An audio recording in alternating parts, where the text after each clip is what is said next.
जैसा कि आप जानते हैं कि पश्चिम बंगाल में आज एक भारी भरकम तूफान दाना तूफान के रूप में चक्रवात के रूप में आने वाला है। यह पश्चिम बंगाल को काफ़ी तबाह करने वाला है। लेकिन क्या आपको पता है इसके पहले भी पिछले 5 सालों में कई ऐसे तूफान हैं, कई ऐसे चक्रवात हैं जो पश्चिम बंगाल को तबाह करते आए हैं। ये चक्रवात कम विलेन के रूप में ज़्यादा जाने गए हैं। पश्चिम बंगाल में तबाही का मंजर इन्होंने काफ़ी हद तक दिखाया है। तो आइए इन्हीं से शुरुआत करते हैं आज का टॉपिक। ठीक है, पिछले 5 वर्षों में बंगाल में आए तूफानों के नाम और उनसे होने वाली क्या क्या परेशानियां, क्या क्या नुकसान हमें झेलना पड़ा है, उनके बारे में हम लोग जानते हैं। तो सबसे पहले नाम आता है फनी का। ये जो फनी है, ठीक है, इसको लोग फनी के भी नाम से जानते हैं। नाम फनी है लेकिन हम लोगों को काफी दुख देकर गया है। ये 26 अप्रैल 2019 को 200 किलोमीटर प्रति घंटे के रफ्तार से आया था। इसके बाद जो दूसरा विलेन है वो है बुलबुल। कितना प्यारा नाम है, एक भोला सा नाम है बुलबुल, लेकिन इसने भी काफी तबाही की थी। जो उसी साल 9 नवंबर 2019 को, ये एक ही साल में लगभग 6 महीने के अंतर में आने वाले 2 बड़े बड़े तूफान थे। इसकी गति 140 किलोमीटर प्रति घंटे की रफ्तार से थी। तीसरा विलेन अम्फान, इसने भी फोनी की तरह काफी ज्यादा पश्चिम बंगाल को नुकसान पहुंचाया था। बहुत अधिक क्षति इसने लेकर आई थी 20 मई 2020 को, और इसकी गति थी 155 किलोमीटर प्रति घंटे। चौथा विलेन यस, जो 26 मई 2021, ठीक इसके लगभग 1 साल बाद, ठीक है, 110 किलोमीटर प्रति घंटे के रफ्तार से। और पांचवा, पिछले 5 साल का पांचवा रेमाल, जो 26 मई 2024 135 किलोमीटर प्रति घंटे के रफ्तार से आया था।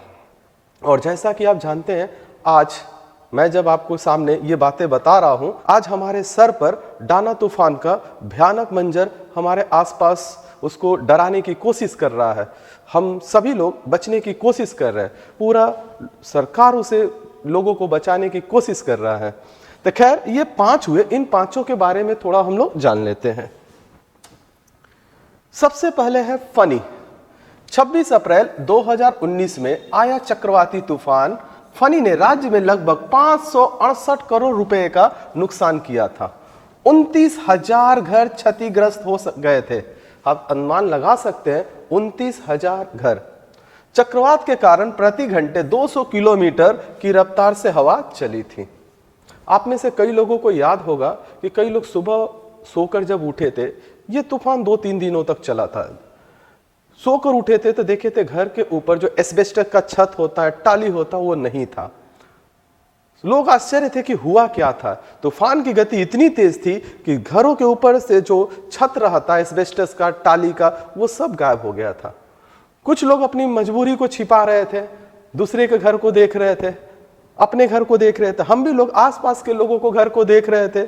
किसी का छत गायब है, किसी का टाली गायब है, किसी का ये चीज गिरा हुआ है, किसी का वो चीज गिरा हुआ है। सब लोग यही तबाही के मंजर को देख रहे थे।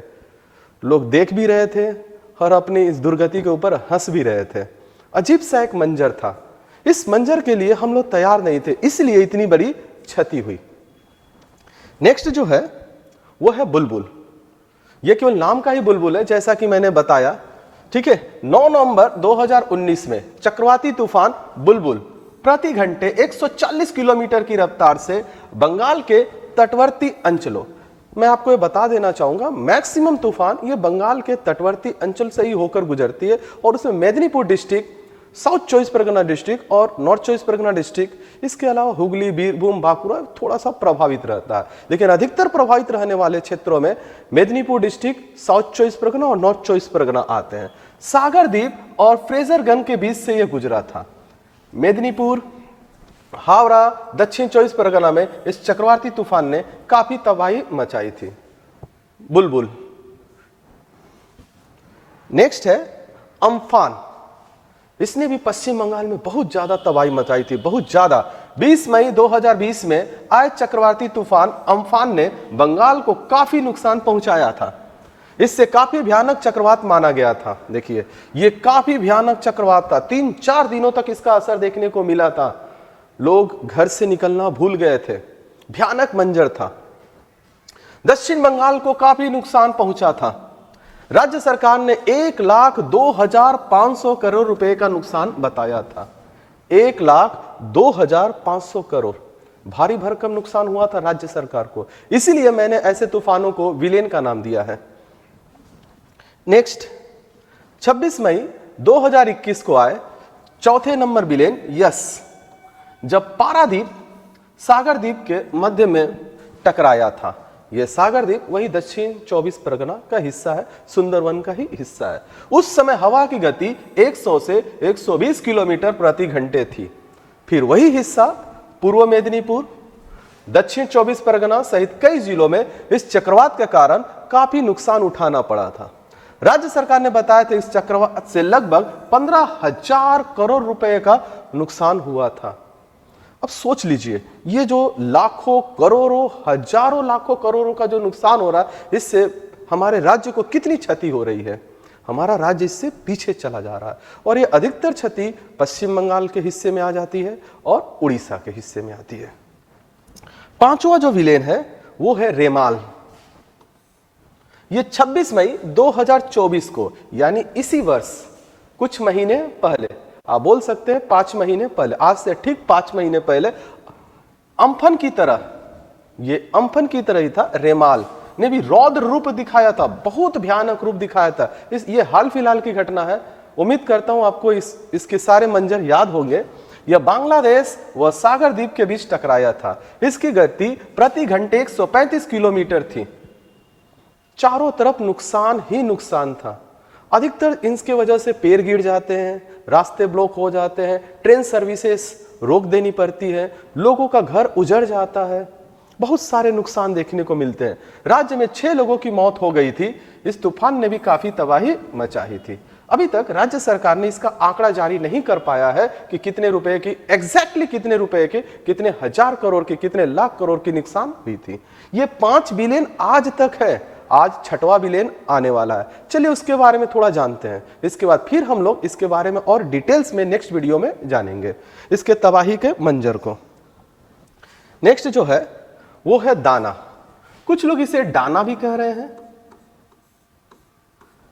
या कुछ लोग इसको दाना पढ़ रहे हैं। दाना हो या डाना हो, ये दोनों हम लोग को तबाही का ही मंजर दिखाने वाला है। इसके बारे में देखते हैं। ये अंडमान सागर से उठा चक्रवाती तूफान दाना बंगाल की खाड़ी की तरफ तेजी से बढ़ रहा है। अभी पूरी तरह से आया नहीं, इसका असर अभी से दिखने लगा है, जिसकी वजह से कई राज्यों के तटीय इलाकों में बारिश के साथ मौसम में बदलाव देखने को मिल रहा है। जैसा कि मैंने बोला कि अभी ये आया नहीं है। मौसम विभाग की बात माने तो तूफान का सबसे ज्यादा असर ओडिशा पर रहने वाला है। अधिकतर तूफान बंगाल की खाड़ी से उत्पन्न होती है, अंडमान सागर से उत्पन्न होती है और ये अधिकतर ओडिशा और पश्चिम बंगाल को ही नुकसान पहुंचाता है। करीब आधे राज्य में इसका बहुत ज्यादा प्रभाव देखने को मिलेगा। तूफान अभी भी 500 किलोमीटर दूर है, लेकिन 13 किलोमीटर प्रति घंटे की रफ्तार से आगे बढ़ रहा है। इस समय जब मैं ये वीडियो बना रहा हूं आपको अपनी बातों तक पहुंचाने के लिए, इस समय तूफान की स्थिति लगभग वो 500 किलोमीटर दूर है, जो 13 किलोमीटर प्रति घंटा की रफ्तार से आगे बढ़ रहा है। मौसम विभाग ने तूफान दाना के 24 अक्टूबर की सुबह तक बंगाल की खाड़ी में गंभीर चक्रवाती तूफान में बदलने की आशंका जताई है। यह 24 अक्टूबर की रात से, ये पॉइंट याद रखने वाली बात है, 24 अक्टूबर की रात से 25 अक्टूबर की सुबह तक कभी भी ओडिशा के पुरी जिले, जहां पर जगन्नाथ जी का प्रसिद्ध मंदिर है, और पश्चिम बंगाल के सागर द्वीप नाम के टापू यानी दक्षिण 24 परगना जिले के बीच टकरा सकता है, वही सुंदरवन इलाके।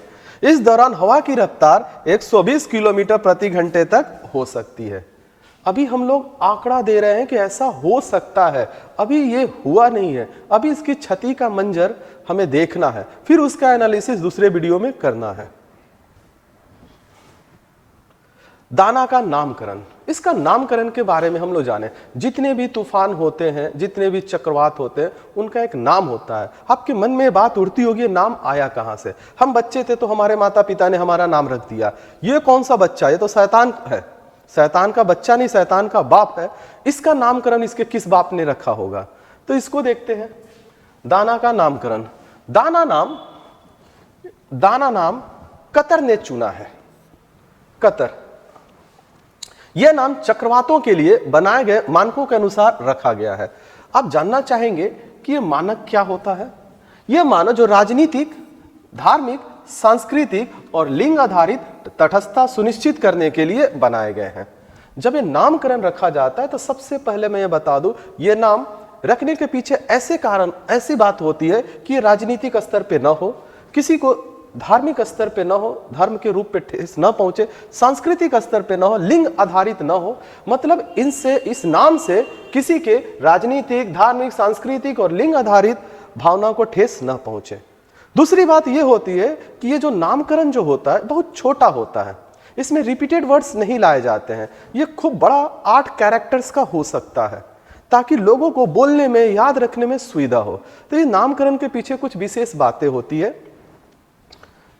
दाना का नाम का मतलब अरबी में उदारता होता है। चूंकि इसका नाम कतर देश ने रखा है, अब कतर में अरबी भाषा बोली जाती है तो इसको अरबी में उदारता, नाम देखिए, नाम है उदारता, लेकिन कितना उदार दिखाने वाला है ये तो आज और कल के बीच में ही पता चल जाएगा।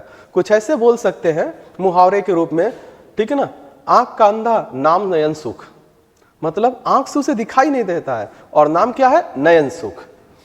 इसकी उदारता का वर्णन हम लोग 1 या 2 दिन में देख ही लेंगे, ये कितना उदारता दिखा रहा है। और इसे कतर द्वारा चुना गया है। यह नाम चक्रवातों के लिए बनाए गए मानकों के अनुसार रखा गया है। मानक के रूप में मैंने बता चुका है कि ये सब मानक है। नेक्स्ट, चक्रवात नामकरण संगठन।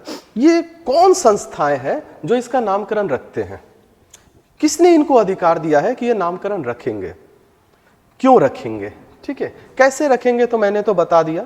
जैसे साल 2000 में WMO का फुल फॉर्म आप यहां देख सकते हैं, वर्ल्ड मेट्रोलॉजिकल ऑर्गेनाइजेशन, या एस्कैप, इसको शॉर्ट में बोलते हैं एस्कैप। एस्कैप का फुल फॉर्म हो गया United nation economic, E for economics, United nation का एक हिस्सा है, United nation economic and social commission for Asia and the Pacific.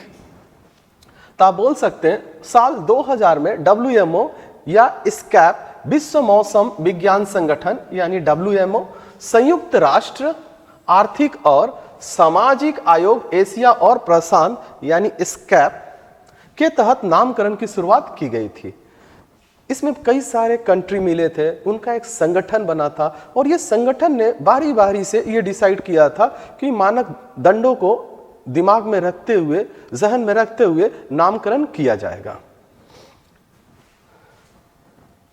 समूह में बांग्लादेश शुरुआत में, भारत, मालदीव, म्यांमार, ओमान, पाकिस्तान, श्रीलंका और थाईलैंड शामिल थे। शुरुआत में बांग्लादेश, भारत, मालदीव, म्यांमार, ओमान, पाकिस्तान, श्रीलंका और थाईलैंड शामिल थे, जिसका बाद में विस्तार करते हुए 2018 में, यानी इसके ठीक 18 साल बाद 5 और देश, ईरान, कतर जिसने अभी नाम रखा है, सऊदी अरब, संयुक्त अरब अमीरात, यमन को जोड़ा गया। ये 5, ठीक है, मुस्लिम राष्ट्र, इनको इस्लामिक कंट्रीज, इनको जोड़ा गया। ईरान, कतर, सऊदी अरब, संयुक्त अरब अमीरात और यमन को जोड़ा गया। तो ये थे छोटा सा वर्णन दाना के बारे में। आप दाना बोलो, दाना बोलो, जैसा प्रोनाउंसिएशन करो, तबाही तो वही होने वाली है। नाम बदलने से काश तबाही बदल जाती। अब नेक्स्ट के लिए आप वेट कीजिए, जिसमें मैं आपको इससे होने वाले तबाही और मंजर के बारे में बताऊंगा।